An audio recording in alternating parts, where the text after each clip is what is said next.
So friends, let's see today's kheema recipe. Now I've taken a large pot and I'm going to add 2 tablespoons of oil. Once the oil is nice and hot, I've taken 3 large onions and chopped them really fine. So add this chopped onions to the hot oil. Fry the onions for at least 5 minutes. We want to fry the onions really well for this recipe.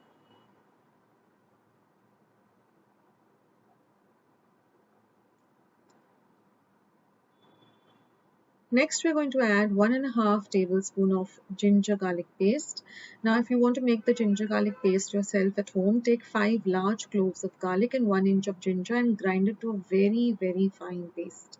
Now, fry this ginger garlic paste as well as the onions really well. Now, I've taken 1 green chili that I've chopped really fine and I'm going to fry that also very well. Frying everything in the bagar also increases the shelf life of the dish as well as the flavor. Now I'm going to add 4 to 5 tablespoons of meat masala.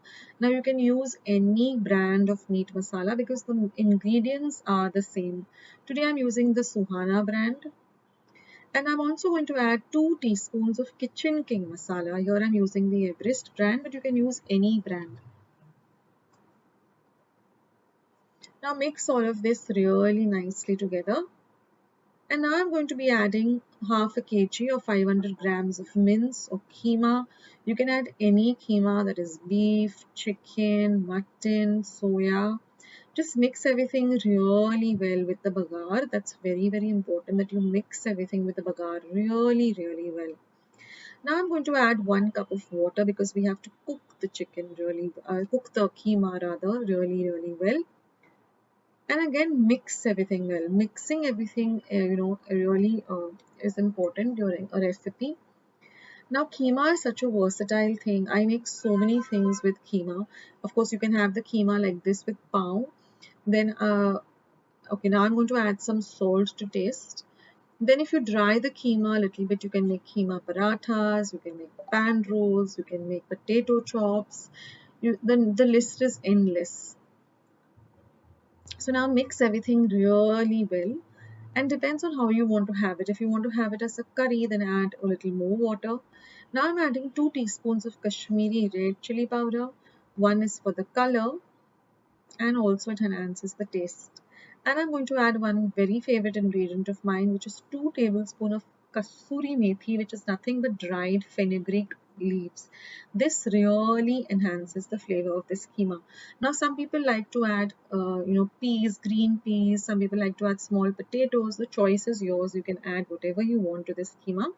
And I'm going to add a little bit of fresh coriander now, and of course I'm going to add a little at the end for garnish. And now mix everything well, and now we're going to simmer this, that is cover it with a lid and cook it on a very low flame for at least 10 minutes, stirring in between. Don't forget to stir in intervals.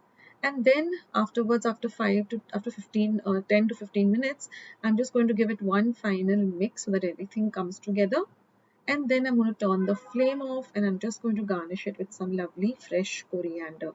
And this lovely keema is all ready to enjoy. Today's video, and if you would like to see more videos like this, then don't forget to leave this video a big thumbs up. Also, by clicking the thumbs up icon. Also, don't forget to subscribe to my channel and become a part of Akshata's recipes. Once you have subscribed, there is a small little bell icon that will pop up, so just click on that. That way, whenever I put up a new recipe or a new video, you get a message for the same. So on that note, I'll say bye and I'll catch you in my next video sooner than you think.